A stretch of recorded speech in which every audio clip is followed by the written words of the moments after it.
Hallihallo zu Freileben mit Pascal und Dean.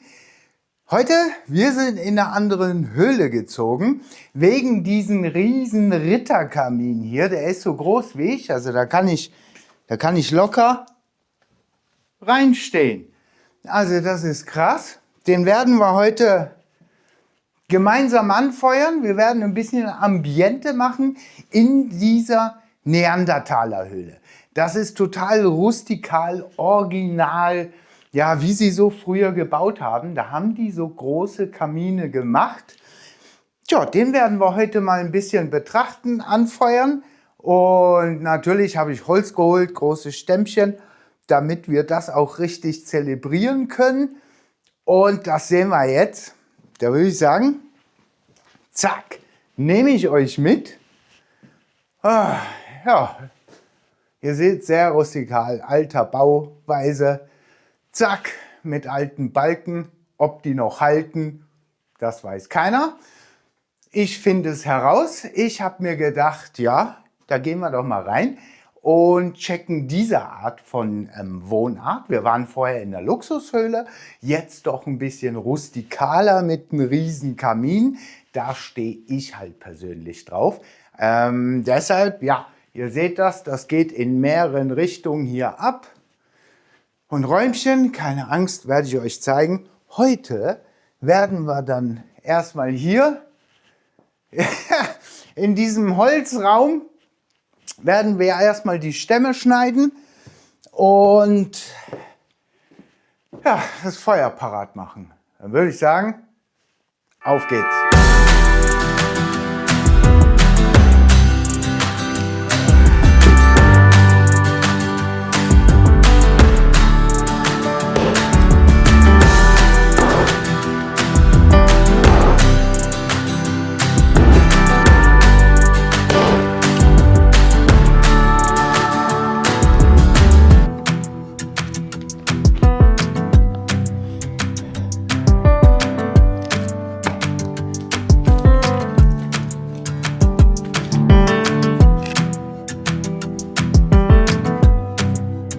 So, habt ihr es gesehen? Haben wir ein bisschen Holz gemacht. Hier die großen Stämme, die runden, für dann, wenn das Feuer richtig ballert. Und hier die kleinen mal scheiteln, schön anzünden und so. Ja, da kann man dann richtig fettes Feuer machen, nicht einfach so in der Kamin mäßig, sondern ihr seht, ich bin gestern hier rein und musste schon ein Notfeuer machen, da kann man ein richtiges Feuer machen. Ja, deshalb war ein bisschen fresh, deshalb musste ich Notfeuer machen ohne euch. Aber heute zelebrieren wir es, ihr habt gesehen, schön gesägt. Jetzt habe ich auch warm. Jetzt habe ich auch warm. Und können wir noch ein bisschen warten mit dem Feuer. Dann können wir uns nämlich vorher, da habe ich den Sessel besorgt, weil ich muss das hier noch ein bisschen einrichten.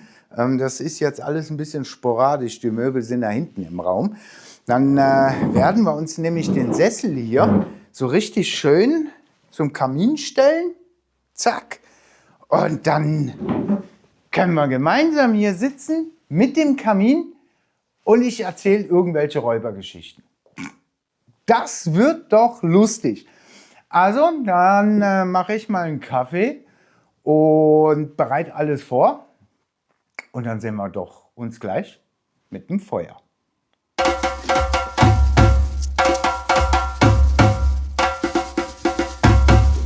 Wir haben es gesehen. Holz gesägt, Holz gehackt. Neandertaler-mäßig. Das ist so geil. Hier hingebracht. Und jetzt wird es langsam frisch. Wir kommen jetzt langsam zu dem Moment, wo wir das anzünden wollen. Ja, ihr müsst einfach ein paar Sachen bedenken, Leute. Jede Höhle ist anders. Das weiß ich aus eigener Erfahrung. Ich werde euch jetzt hier praktisch mitnehmen. Dann könnt ihr das nämlich mal sehen, weil wenn wir nämlich Pech haben, wird der ganze Rauch sich in diesem Raum hier füllen und wir werden gar nichts mehr sehen. Ja, schön warm, aber schön rauchig. Das Problem an der ganzen Sache ist, das weiß man nie. Manchmal muss man bei gewissen Höhlen diese Tür aufmachen, manchmal dieses Fenster, manchmal beide Türen und Fenster. Manchmal muss man ein kleines Feuerchen machen zum Starten, ganz vorsichtig und naja, lieb. Andere kann man einfach ein Feuer machen und es funktioniert. Das müsst ihr rausfinden, welcher Trick, wieso die Höhle funktioniert, so der ganze Luftstrom. Und der Kamin. Das Ding ist jetzt einfach, ich habe, weil es einfach von der Tür, also von der Küche, kommt es hier rein. Da habe ich jetzt mal eine Decke vorgehangen, damit das ein bisschen hier wärmer bleibt. Das Ding ist, ob sich das mit dem Feuer verträgt. Ha! Das werden wir sehen. Habe ich nämlich null Ahnung.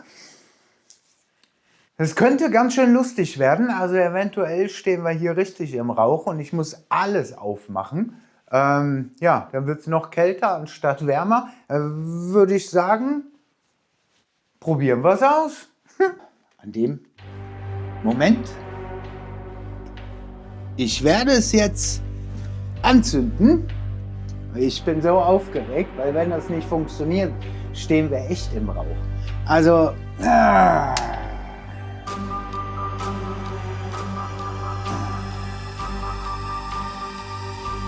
Wir werden sehen. Seid gespannt. Wir beobachten das Feuer jetzt und schauen,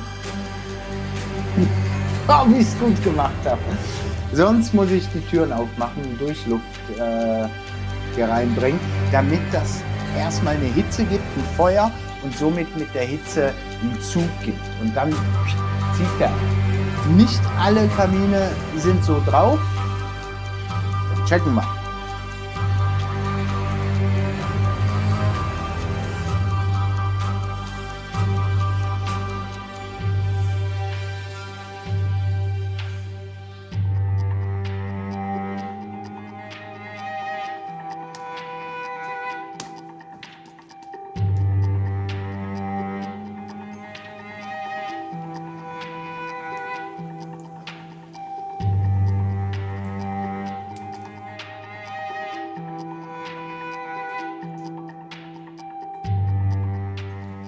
Das Testfeuer hat jetzt mal so funktioniert, das wird ja noch größer. Ich will ja noch den Fetten draufschmeißen und dann wird das ein großes Feuer und dann sitze ich hier mit euch, mit dem Kamin und Räubergeschichten. Das wäre doch was Cooles. Sowas wünsche ich mir, ist in Erfüllung gegangen. In Gran Canaria hatte ich ja nur diesen Ofen, wo ich selber gebaut habe, im Haus drin. Das war auch super schön. Du guckst einen Film oder so am Abend, draußen regnet es, scheiß Wetter halt, ne? Gibt es auch mal in Gran Canaria und dann tust du so, ja, Holz nachlegen. Das ist schon extrem cool. Will ich nicht missen, deshalb Kamin. Super wichtig für mich. Hat auch was Reinigendes und Heilendes. Das zur Verfügung zu haben, ist extremer Luxus. So, kurzes Update. Ich musste hier das Fenster aufmachen, weil wir sind hier in der Küche. Zack, durch den Durchgang, da ist der Kamin, weil da kommt hier alles durch. Hier sind wir schon, da brennt der Kamin. Es hat ein bisschen eine kleine Rauchentwicklung gegeben. Ich weiß noch nicht wieso. Es kam ein bisschen hier zurückgestaut und wieder raus. Jetzt habe ich aber aufgemacht. Jetzt zieht das hier rein und sollte ja, das Feuer den Rauch nach oben drücken und den Strom ein bisschen in Gang bringen. Es ist natürlich noch kleine Hitze. Wir haben ja natürlich hier solche, guckt euch an, solche Baumstämme haben wir ja hier. Also, aber die brauchen natürlich Hitze. Vorher können wir die nicht draufballern, sonst raucht es wirklich noch mehr. Die müssen ein bisschen trocken, sind ein bisschen feucht, aber geht jetzt gleich. Das war nur die Außenhaut, also unter der Rinde. Drin sind die furztrocken. Und das muss ein bisschen mehr anbrennen. Und dann denke ich, können wir vorne wieder zumachen. Und das funktioniert. Ja, was meinst du? Ja. Ihm gefällt das natürlich super, der steht genauso wie ich drauf. Wir sind einfach Neandertaler und Neandertalerhund. Deshalb sind wir in diese rustikale Neandertalerhöhle gegangen, um ein bisschen männliches Neandertaler-Feeling zu erhalten auf unserer Abenteuerreise. Das ist mal das Abenteuer Feuer in der Neandertalerhöhle. Ja, der Rauch gibt sich langsam. War nicht so schlimm, hatte schon schlimmer. Deshalb werden wir da jetzt noch ein bisschen draufschmeißen, dass wir die größeren in Gang kriegen und ein bisschen Glut haben und Hitze haben. Und dann sollte der Strom funktionieren. Ja, dann hier, zack. Ihr könnt ein bisschen gucken. Wir haben das doch hingekriegt. Ich musste, wie ihr gesehen habt, kurz mal aufmachen. Es braucht tatsächlich ein bisschen Zug von außen. Wenn es dann aber brennt, ihr seht es, es ist dann warm. Das brennt jetzt vor sich hin. Ich kann bequem mich zurücklegen und das Ganze genießen. Normal sitze ich ja da auf der Couch, wie ihr auch gesehen habt, mit dem Hund und können dann schön was gucken auf dem Tablet und das Feuer genießen. Das ist natürlich cool. Das ist für mich mehr wert, wenn ich so etwas habe. Da doch ein Feuer, ja, es ist manchmal aufwendig, bis man das hier so hinkriegt, dass es rauchfrei ist, wenn es so ein alter Kamin ist. Ich meine, die neuen Öfen sind dann teilweise nochmal anders und einfacher. Das ist klar, hier muss man ein bisschen visierter sein und dann geht das eigentlich. Ja. Dann hat man auch seinen Spaß. Für mich ist das halt schon in einer Höhlenwohnung mit einem Kamin doch etwas, wo dazu gehört. Also für mich gehört eine Höhle, ein Kamin dazu. Auf jeden Fall. Wenn man nämlich so neandertalerisch drauf ist, will man auch Neandertalerhöhle, Neandertalerfeuer. Man will einfach das Rustikale, das Urige wieder haben. Oder wie ich habe es schon immer gehabt auf meinem Campo, Camp frei leben. Aber ich möchte das doch hier auf meiner Tour doch mehr auch mitnehmen. Das hat mir ein bisschen gefehlt, das habe ich da gemerkt. Kein Kamin, ist ein bisschen doof in der Haushöhle. Ja, ständig die Gasflaschen. Hier musst du halt Holz hacken. Das ist halt so, wie man möchte. Schon beim Feuer fängt es an.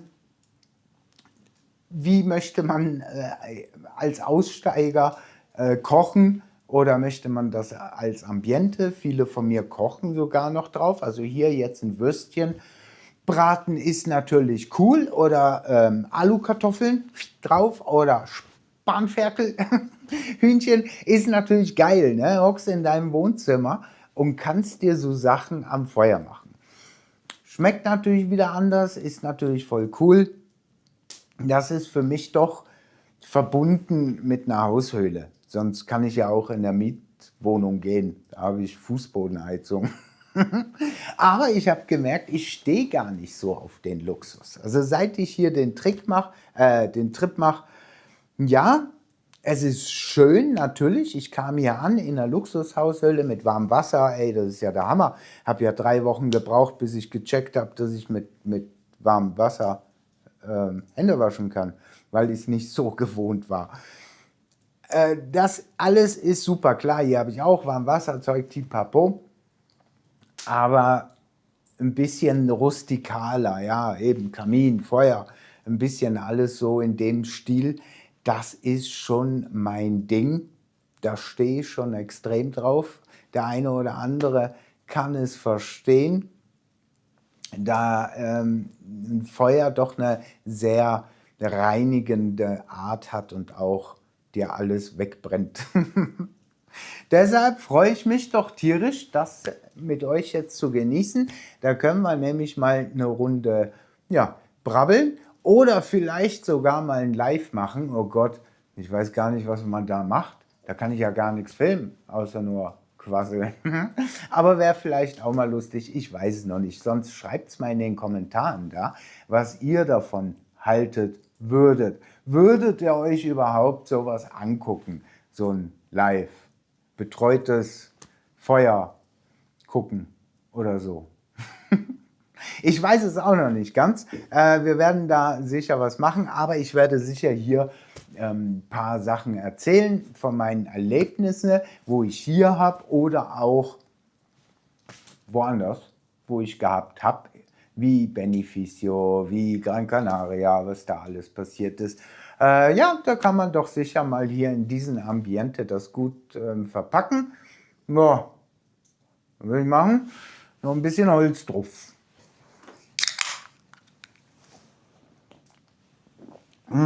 Jetzt habe ich mir ein Bier verdient, was zu rauchen und ein paar Oliven. Vielleicht noch ein Würstchen werde ich auspacken und das da drüber doch grillieren. Weil Alufolie habe ich jetzt gerade keine. Dann werde ich den Abend genießen. Ich hoffe, ihr auch. Macht einen Kommentar darunter.